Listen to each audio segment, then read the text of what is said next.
لله رب العالمين والصلاة والسلام على سيدنا محمد وعلى آله وصحبه أجمعين. اللهم لا سهل إلا ما جعلته سهلا وأنت يا حي يا قيوم تجعل الحزن إذا شئت سهلا سهلا. سبحانك لا علم لنا إلا ما علمتنا إنك أنت العليم الحكيم. رب اشرح لي صدري ويسر لي أمري واحلل عقدة من لساني يفقه قولي. اللهم علمنا ما ينفعنا وانفعنا ما علمتنا وزدنا علما وعملا يقربنا إليك برحمتك يا أرحم الراحمين. يا فتاح يا عليم افتح لنا فتحا قريبا. يا فتاح يا عليم افتح لنا فتحا قريبا. يا فتاح يا عليم افتح لنا فتحا قريبا.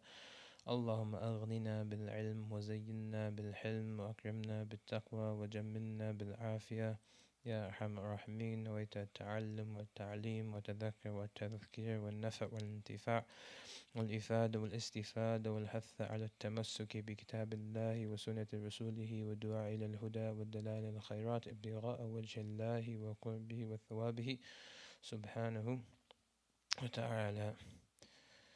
So Bismillah, we commence this gathering of knowledge. This is a gathering of ilm. And what the scholars, they mention, what they remind us is that every individual needs two gatherings, at least two types of gatherings in their week. Is that they need a gathering of dhikr and they need a gathering of ilm, of knowledge, a gathering of remembrance and a gathering of knowledge. And in a sense, part of the spiritual path, or you can say the two wings of the spiritual path, is that dhikr and knowledge, they go together. Is that finding that balance between being engrossed in ibadah and also being engrossed in seeking knowledge, and combining those two, is that by those two aspects is that the believer, the aspirant, takes flight on the wings of dhikr and ilm. And this type of knowledge that Imam al-Haddad reminds us of in these beautiful treatise, Knowledge and Wisdom, right? It's entitled Knowledge and Wisdom. And this is true knowledge, is that ultimately true knowledge is not facts, or it's not information, but it's knowledge of the heart. And this is what Imam al-Haddad, he always reminds us of, and he always brings us back to this true knowledge, ilm al-haqiqi. And that this knowledge of the heart is needed by all. We all need this knowledge, and it could be compared to perhaps a spring or a well. Is that it's a spring or it's a well, a spiritual fountain. And if we don't drink from this knowledge, and if we don't take a portion from this knowledge over time, what happens is that we'll die from thirst. And that this is the state, the human condition, is that if people don't have any aspect to these meanings, is that internally they'll die from thirst of these meanings.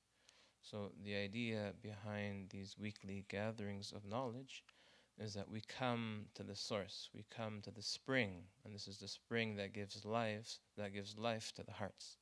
This is the spring that gives life to the heart. Knowledge gives life to the heart. And they mention about in places of knowledge and of virtuous cities, such as the city of Tarim in Yemen and other cities, Fez in Morocco and other virtuous cities. They said that in terms of the society, there was, you could say like there was 3 levels or 3 ranks in terms of the members of the society.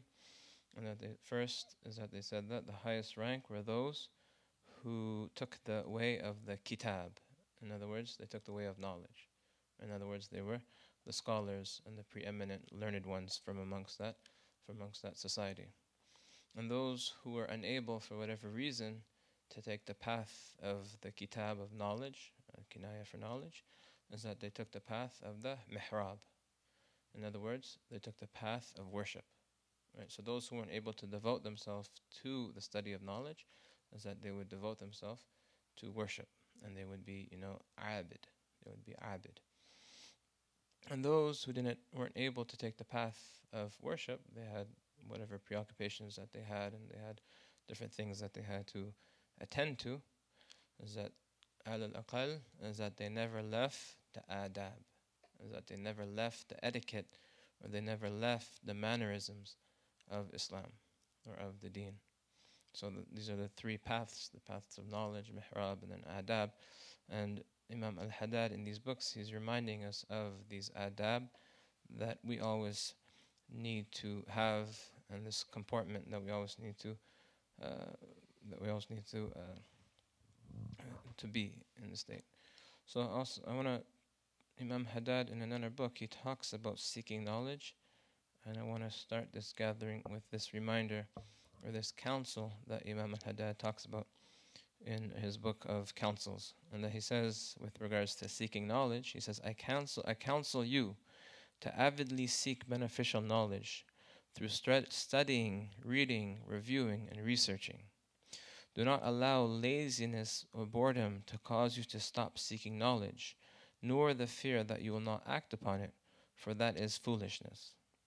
You must seek knowledge with a sound intention, and you must scrutinize your lower self to ascertain whether it is sound. Do not be convinced by its claims until you examine it, test it, and force it to act upon what it has learnt. You must then teach what you have learnt to those who do not know, whether they ask to be taught or not.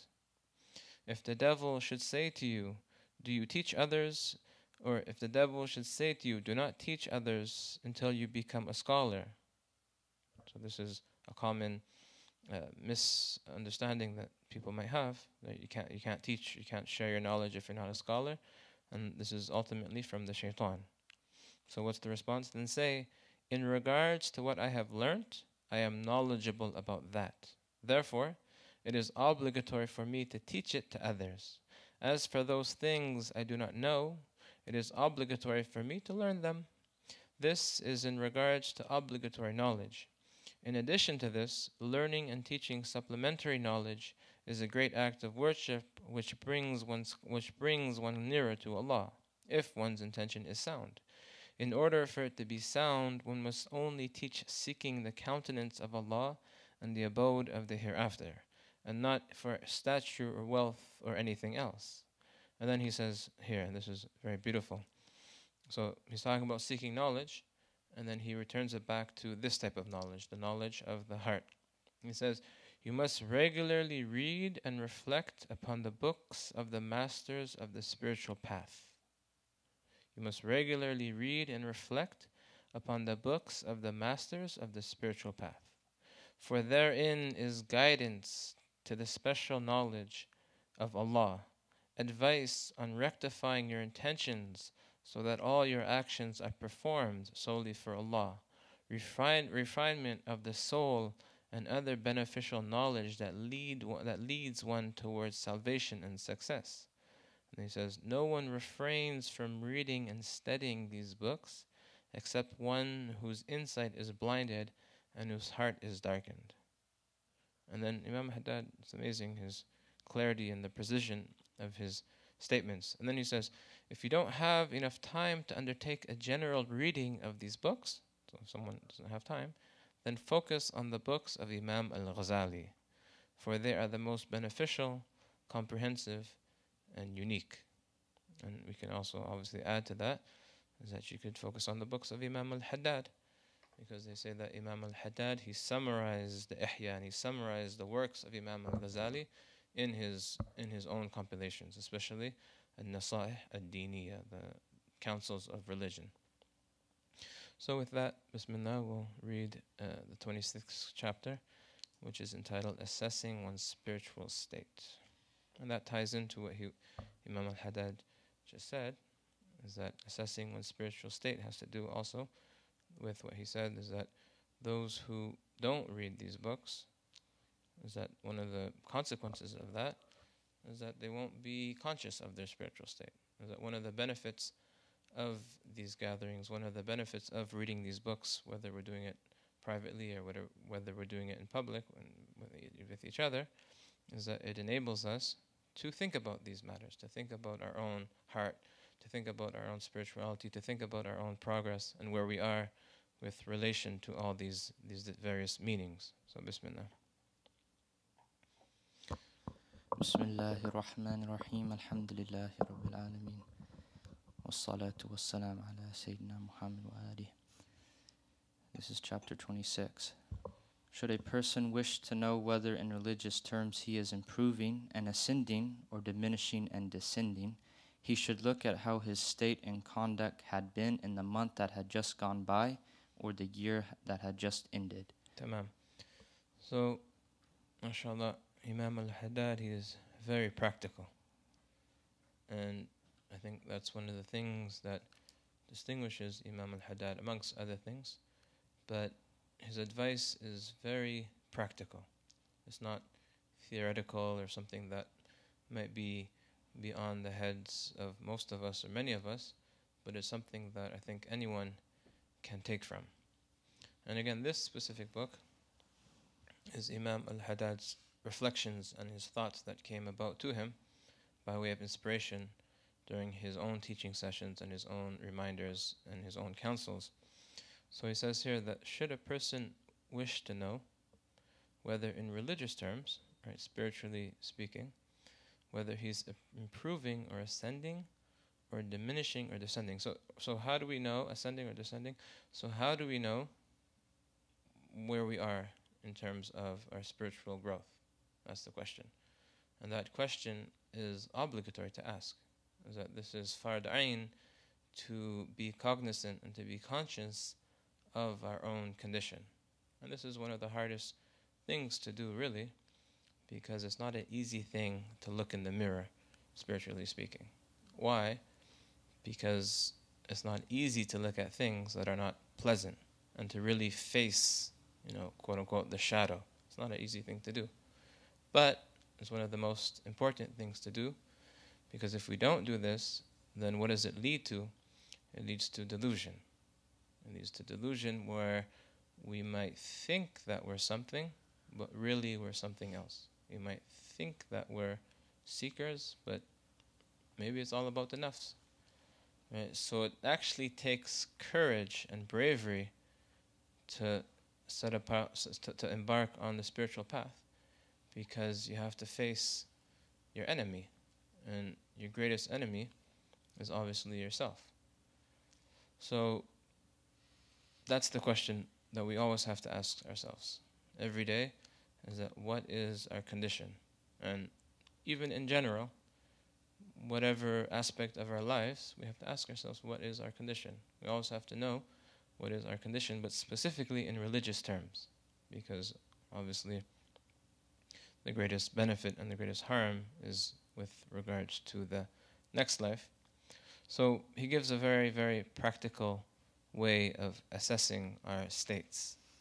And he says that he should look at how his state and conduct has been in the month that has passed, has just gone by, or the year that has just ended. So in other words, you have to look back in retrospect. And you have to see how, and this is also, there's a beautiful meaning in this, is that all of us, we shouldn't compare ourselves to other people.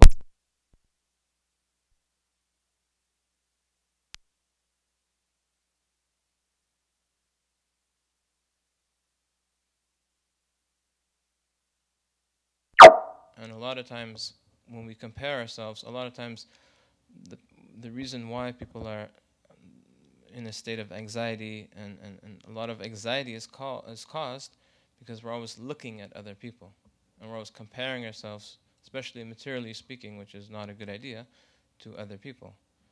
But what we should really judge ourselves and assess ourselves is how we used to be, right? And what we want is we want to become better versions of ourselves. And we do that by, again, as Imam al-Haddad is saying, by retrospect, looking back at, for example, the year, or the month, or even the week, or even the end of the day. And this is known as muhasaba, is that taking oneself to account.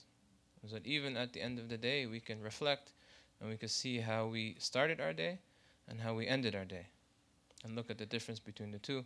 And they mentioned that one time Imam al-Malik one of the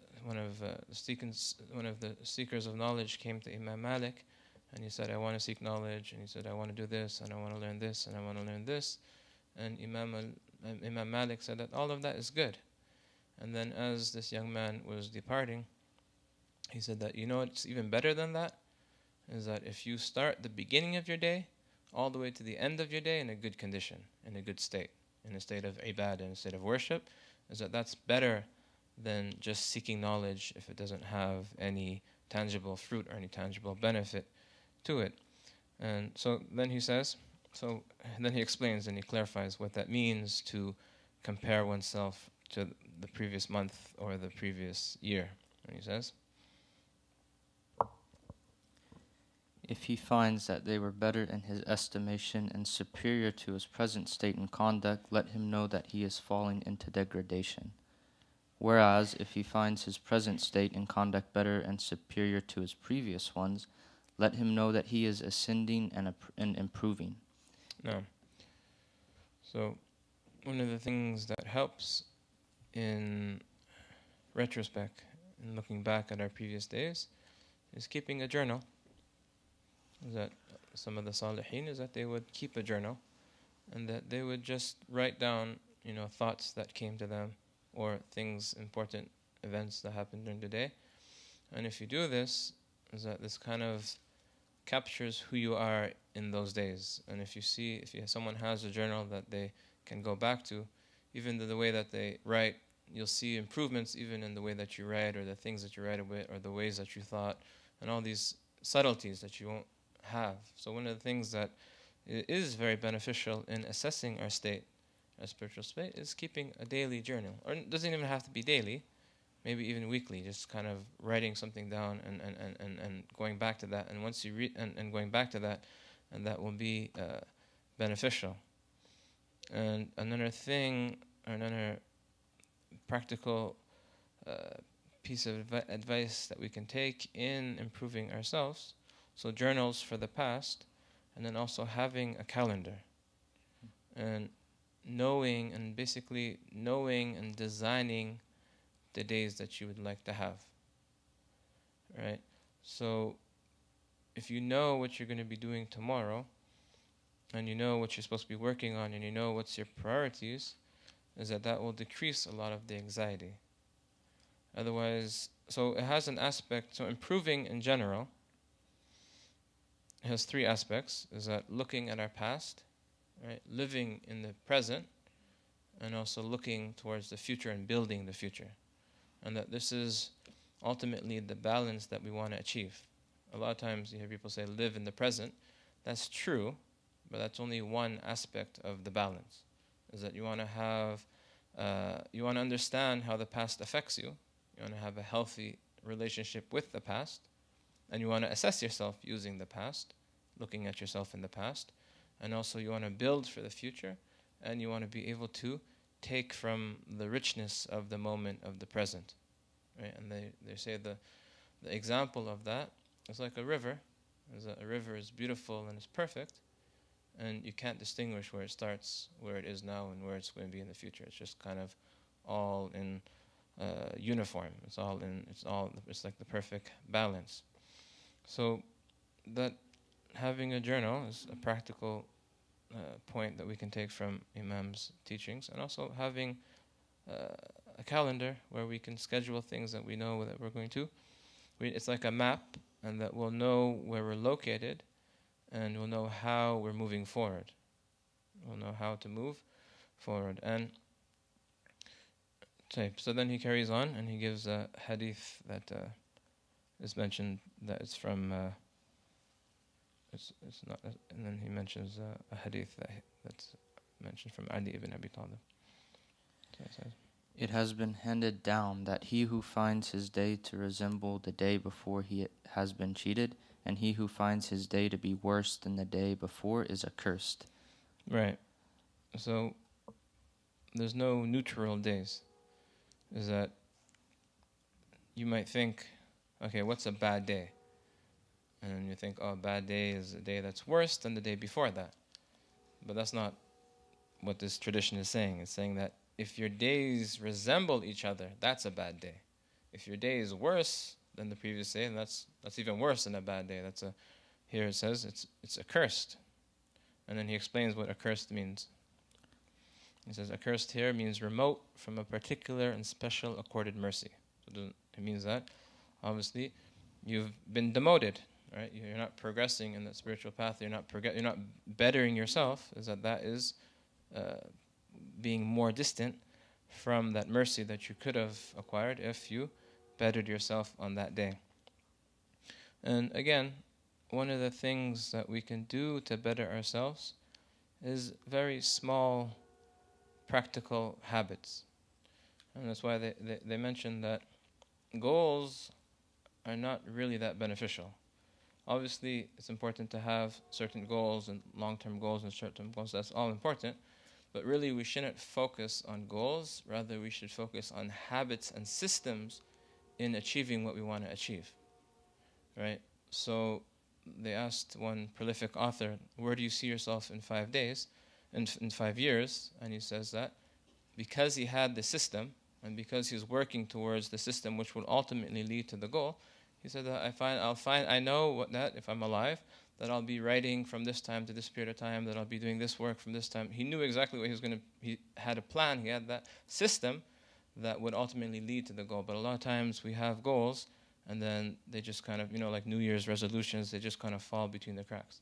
So we don't necessarily need these to make a lot of goals, but we want to change the system that we have and change the habits that we have. And they mentioned that if someone just every day they become 1% better than the previous day, and if you 365 days, is that becomes 37 times better.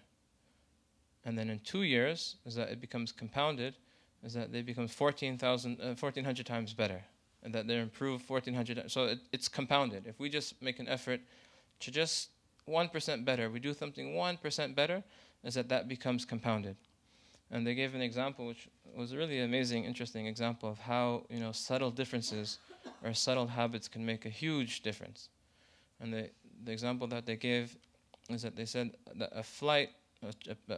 a plane that's in LA that wants to reach New York, right? And they say that if that plane was to slightly move direction by 3 degrees, like 90 inches south, just a slight movement, is that it wouldn't end up in New York, it'd end up in DC.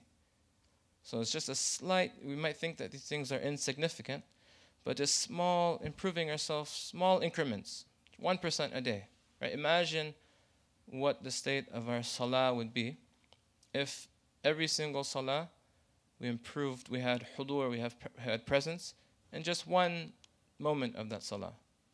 But the next salah, it became 2 moments. The third salah became 3, and so on and so forth, every single day, every single year. Imagine the quality of our ibadah, of our salah, if we took an approach like that, where we benefit and we improve, even if it's 1%, but incrementally. And that's why even the scholars, they mention that with regards to salah, is that the most important times to focus is when you say Iyyaka na'budu wa Iyyaka nasta'in, because when you're saying Iyyaka, is that's the kaf of mukhataba. You're directly talking to Allah. You're directly addressing Allah. And they say that if you're not going to focus any time in the salah except one time, make it that one time when you say Iyyaka na'budu wa Iyyaka nasta'in, because you're directly addressing Allah. So improving our habits, and that's something that that's how our habits are who we become. And even they mentioned that the word identity, if you go into the etymology of the word identity, where the word identity comes from, is that really kind of what you can say that it means. It's Latin. It means it's repeated beingness. Like your identity is what you do over and over again. In other words, your habits, they, in a sense, create your identity, right? So your identity is Muslim. Your habits are that you have certain habits. You pray your salah You identify yourself as a Muslim by your habits, by your actions, by the different things that you do that distinguishes you from others. And so these are some of the meanings that we can take from what Imam al-Haddad he's saying here. So we want to improve, even if it's 1%, but on a daily basis. So he who finds his day to resemble the day before has been cheated. Has been cheated. That's a bad day. And he who finds his day to be worse than the day before, that's even worse. He's accursed. And accursed here means remote from a particular and special accorded mercy. And again, one of the meanings that we can take from that is that every day there's opportunities. You have opportunities every day that might not come back, right? And if we're having, if we're having a bad day, spiritually speaking, we're not bettering ourselves, we're not improving, is that opportunity, that mercy, is that we might have missed that completely, and it will never come back in our lives. So this is one of the meanings of perhaps accursed, is that remote from a particular and special accorded mercy. Is that there's certain opportunities, if you miss them, khalas, you miss them. Other opportunities might come, but they're not the same opportunities that you might have missed. So that's why we really have to remember that every moment counts. Is that every moment counts. And if you talk about time management and things like that, you'll find that these great imams, is that they were the masters of time management. They never wasted any of their time. Everything they were doing from the moment they woke up in the morning to the moment they went to bed at night was being spent with an intention, was being spent beneficially, was being spent in some way that's khair. Even if it's just by the intention. And that this is something that we have to learn and that we have to improve and we have to make an effort to acquire. Then he goes on to say, he who is not increasing is diminishing. To elaborate, if when thinking about previous days you feel that you had then had no wish for the world. Right, so this is an amazing statement as well, is that he who is not increasing is diminishing. And that we could just think about that. And that reality is that he who is not increasing is diminishing. That is an amazing statement. It's so short, but it's so powerful. Is that he who is not increasing is diminishing. In other words, there's really no neutral state. Is that every moment of our lives, right? They say your life is measured in the sight of Allah by your breaths. Right? It's by your breath. So Allah has accorded to every single individual a certain amount of breaths. And that's your rizq. And your life ends when you take your final breath. Allah knows how many breaths that each individual has, but it's by our breaths. So every moment, if you think about it, that we're taking, is that we're using one of those breaths and we're coming closer and closer and closer to our final destination. So there's no way to stop the time. There's no way to pause. There's no way to just kind of step out of it and enter some neutral state where we could come back and try again. Is that no? He who's not increasing is diminishing. And that's the reality of life. And that's the reality of life. And it applies across the board. But obviously the most important principle is our spiritual principle, is that if we're not benefiting, then slowly but surely is that we're diminishing. And this is the way, generally speaking, that people improve or they diminish, is that it happens slowly. It doesn't happen. It's very rare for someone to become very good very fast or to become very bad very fast. Is that usually it's kind of like a snowball effect. Is that the snowball starts as a small little ball, then it starts rolling and rolling and rolling and rolling until it becomes something that is uncontrollable. Right? And that's why it's really important to focus and to assess our states. Because the danger is if we're not conscious, if we're not assessing our states, then slowly things can change. And people might not realize that change. And that's the thing. When we're growing, when people are growing, children are growing, is that no one is conscious of the fact that they're growing. But you don't there's no time where you can say, oh, I grew a little bit. It's just, you're just growing. And then when you look back and you measure yourself, that's when you realize that you grew a little bit and you're a little bit taller than before. So that's the same way with regards to our habits, or with regards to our character, with regards to ourselves, is that a lot of times it's not conscious. And that's why it's really important what Imam al-Haddad is saying, that we look back. That we look back and we assess our state. So the same way with our growth with children, and when you're young, your parents might have put the meter there and they put a little mark, and then, oh, you're that tall, and then they raise it up when you grow and you watch your growth. That's what we can take from this, is that Imam al-Haddad, with regards to our spiritual growth, it's similar to that. So, tamam. So then he clarifies and he elaborates, and then he makes it very clear. So he says, to elaborate. To elaborate. If when thinking about previous days you feel that you then had no wish for the world, were eager for the hereafter, scrupulously avoided doubtful things, were quick to good actions, prompt in obedience, and remote from transgressions, and by comparison are now no better or to any extent worse, then know that you are going down, deteriorating in your religion, your aspiration for God, and your striving for the hereafter. Right. So again, he makes it very accessible for us, is that what should we be looking for? What does it mean to improve spiritually? Right? What does it mean to assess one's spiritual state? What does that mean? Is he talking about looking at our actions? Is he talking about looking at our behavior? Is that he elaborates quite clearly. He says that, one, that if you feel that in the past, then you had no wish for the world. So we have to look at ourselves with regards to our attachment to the world, the material things and the distractions. If in the past we were better, then that's, like you said, that's a sign.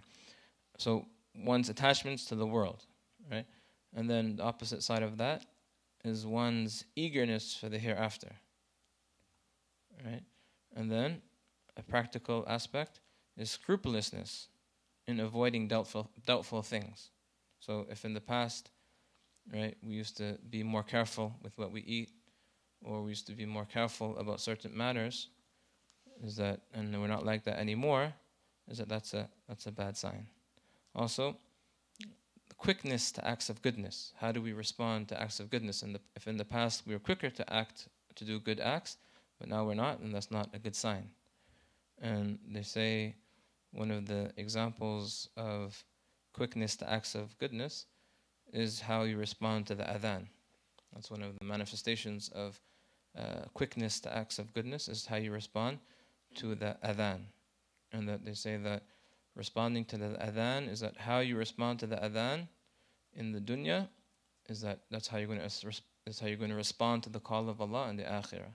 And this, obviously, people who've been in Muslim lands, is that you hear the adhan 5 times a day, and sometimes you might take it for granted. Sometimes you might not really be listening to it, but when the adhan mu'adhin says Allahu Akbar, you remember that Allah is greater than everything else, and that you get your heart in line with these meanings, and that you get ready for the prayer. So the adhan is also a good measure of seeing our quickness to acts of good deeds, and then prompt in obedience again, and then also remote from transgression, from sins. So look at these meanings. They kind of are coupled, if you think about it. Is that not having strong desires for the world, and that's coupled by having eagerness for the hereafter, right? And then scrupulousness, and then he says quick to do good deeds and prompt in obedience, and that's coupled by being far away from sins and transgressions. Right? So these are measures, these are standards that we can use in assessing our spiritual state. Go ahead. You should then feel apprehensive and fearful, and begin to move resolutely forward and exert effort. Right. So, again, that's very practical, is that when we realize that we're falling behind, that we're deteriorating, is that what should we do? Is that we should feel apprehensive, we should feel fearful, and then make a commitment to change. Right? Have tawbah, and then make a commitment to change. So in other words, we should never be cut off from hope. Is that no matter what our state is, or no matter how low we've fallen, is that there's always an opportunity for change.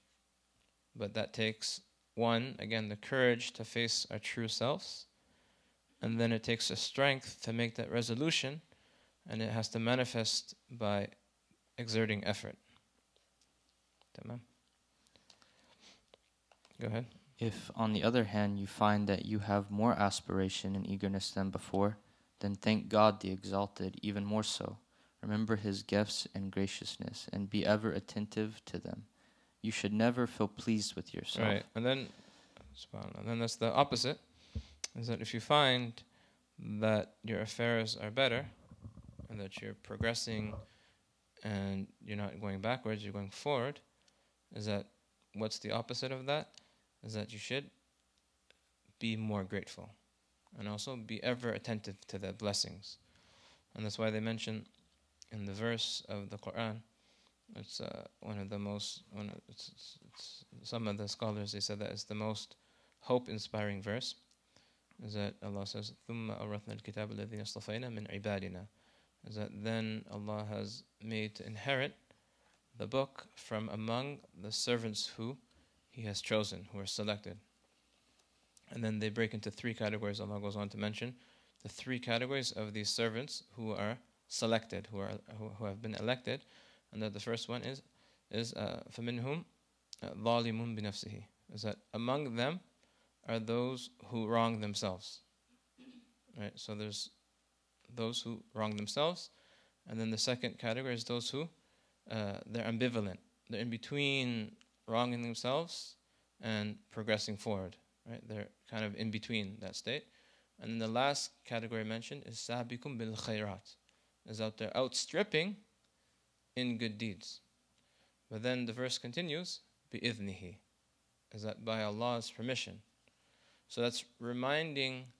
So first of all, it's hope for those who are dhalimun li nafsihi, for those who are oppressing themselves, because it mentions that they are from the selected, they're from the chosen servants. And also the verse continues, it says, Jannatun yadkhulunaha, is that they will inherit paradise, which they will enter. And the verb is plural, yadkhulunaha, and the fact that it's plural means that it's all three categories will enter paradise. And they say that wow that makes it plural is that wow is so precious that it should be written with gold, or it should be written, with tears. Is that the yadkhulunaha? Because if Allah say yadkhuluha, is that would refer to the sabiqun bil khairat. But the fact that He says it plural is that refers to all three categories. And but the point, so those who are dhalimun li nafsihi, is that they shouldn't despair. Is that the fact, even though that they're dhalimun li nafsihi, they're harming themselves, is that they're still among those who Allah has chosen, and that's explicitly mentioned. But then those who are sabiqun bil khairat, those who are outstripping in good deeds, is that Allah reminds them bi'idhnihi. It's not by themselves, it's by Allah's permission. Right? So that's the balance. And that's what He's saying here, is that if we find ourselves going downhill, or if we find ourselves in a bad state, then you always have to have hope.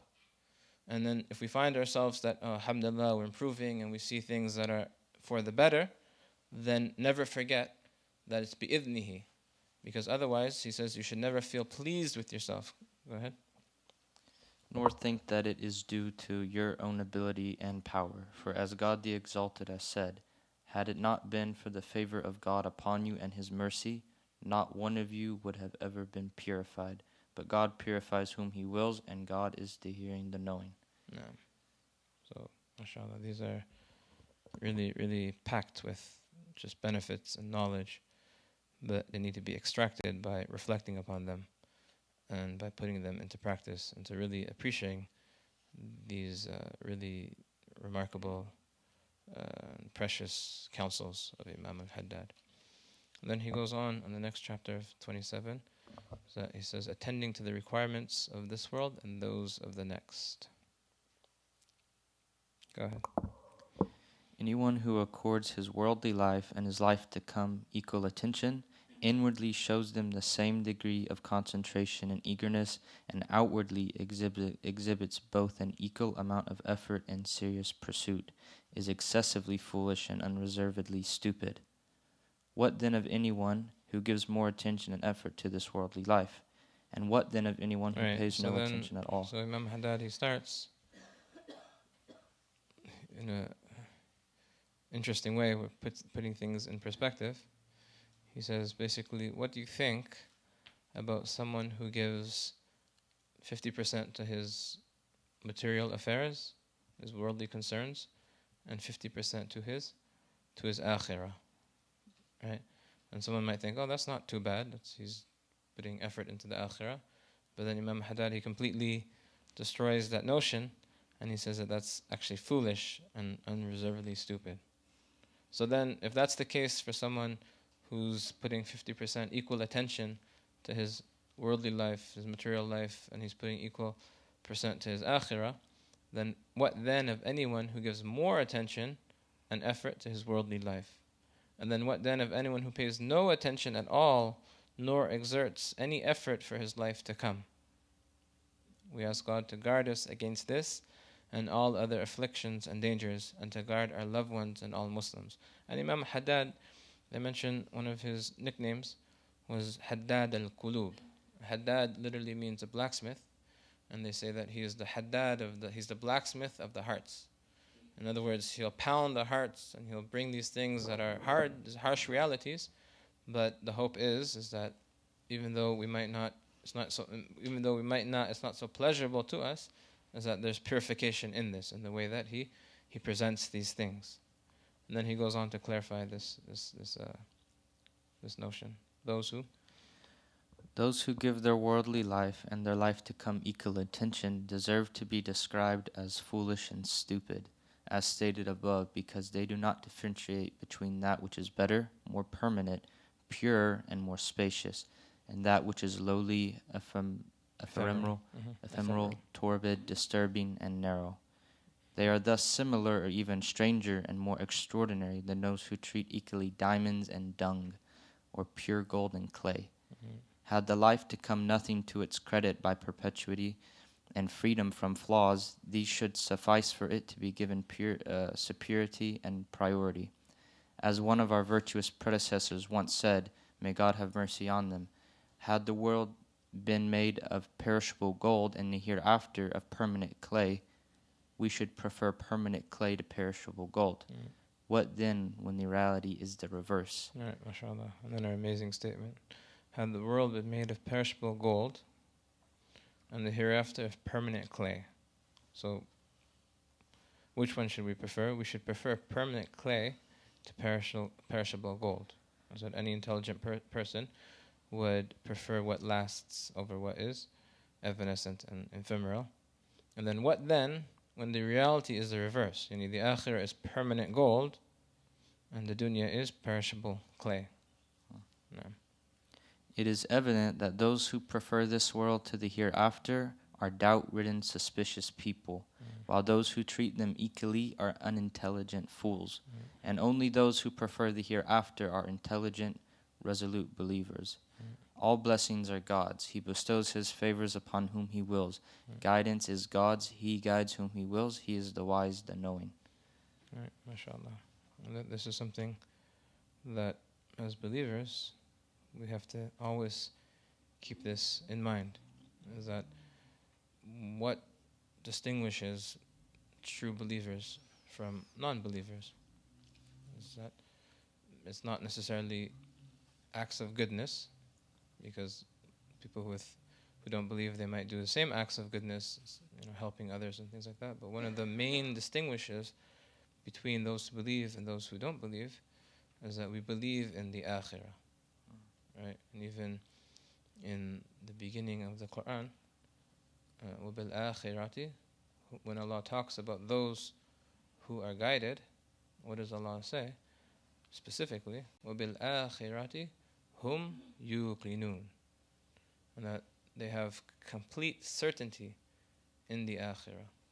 And one of the main objectives of the Quran is to refocus and recalibrate ourselves to be akhirah oriented.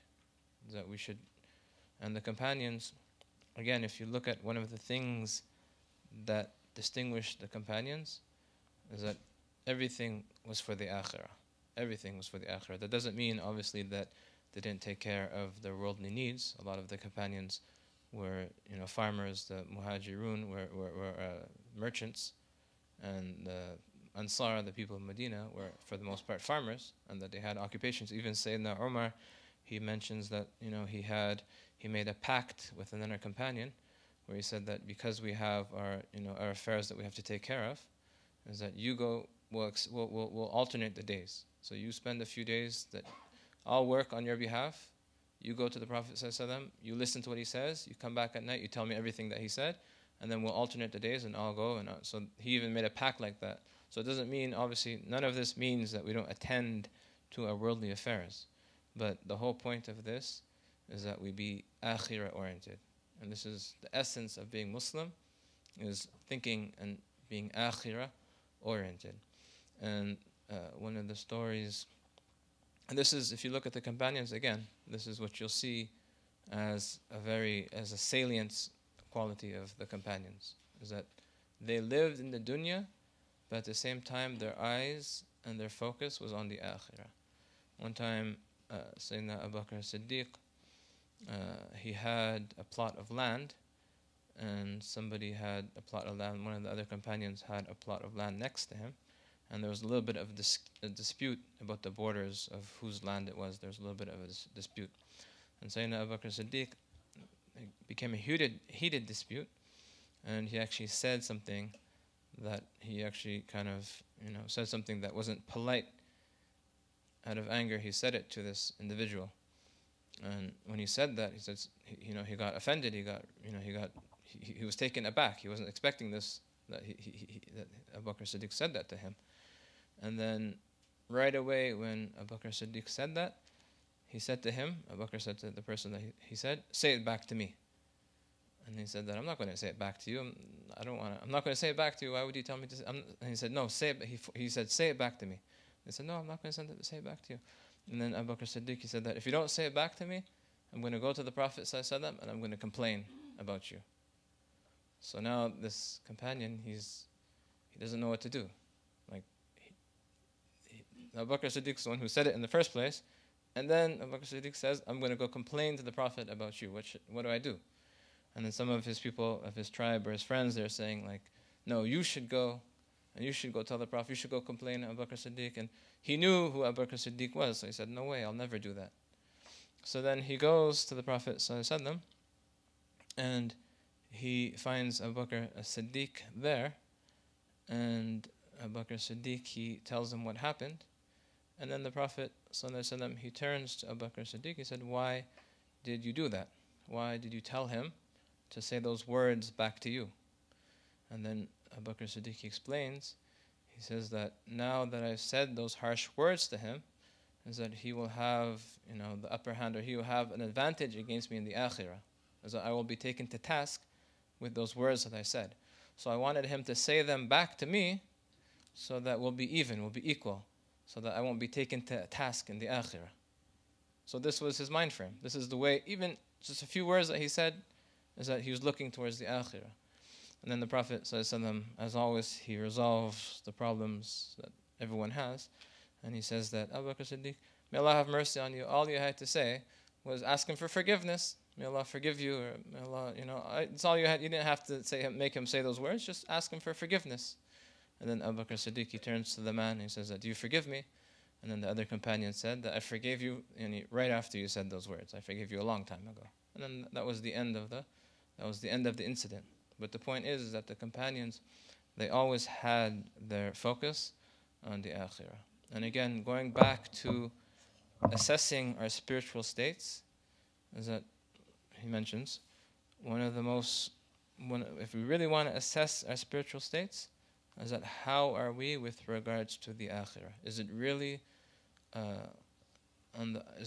foremost in our minds, or if it's not foremost in our minds, how about when we pray our salah? Do we really think about the akhirah when we say Maliki Yawmiddin, right? Otherwise, when we read Quran, does it really make us really realize the reality of the akhirah? And he says here is that it is evident that those who prefer this world to the hereafter are doubt-ridden, suspicious people. Okay, well, while those who treat them equally are unintelligent fools. And only those who prefer the hereafter are intelligent, resolute believers. And that's why they mentioned that Hasan al-Basri, he said that he met people, he knew people, he's talking about the companions, is that he said that if they saw the best of you, talking to the tabi'in, they would say that if he said if they saw the best of you, the quote slips me, but then he says if they saw the worst of you, is that they would say that these people don't believe in the akhirah. Is that they would say that their actions belie their beliefs, is that they don't believe in the akhirah. So this is a reminder that Imam al-Haddad, he's reminding us and he's calling us to, and assessing our spiritual state, and also reminders and remembering the akhirah and being conscious of the akhirah. And that just end with this last quote. He says on the back of the book here, he says that life is short, time is precious, death is near, and the distance to travel is great, while the moment of standing before Allah to account for everything, however insignificant, is daunting and hard. And that these are our priorities, and that these are the gatherings of knowledge, and that this is the true knowledge, the knowledge of how to live for the akhirah, and how to live the right way, and how to live successfully in this world and the next. And may Allah give us tawfiq, and may Allah let us benefit and improve, and be amongst those who improve on a daily basis, and draw nearer to Him, and to benefit from these beneficial reminders.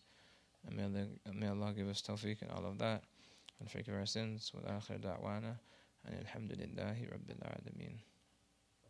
And then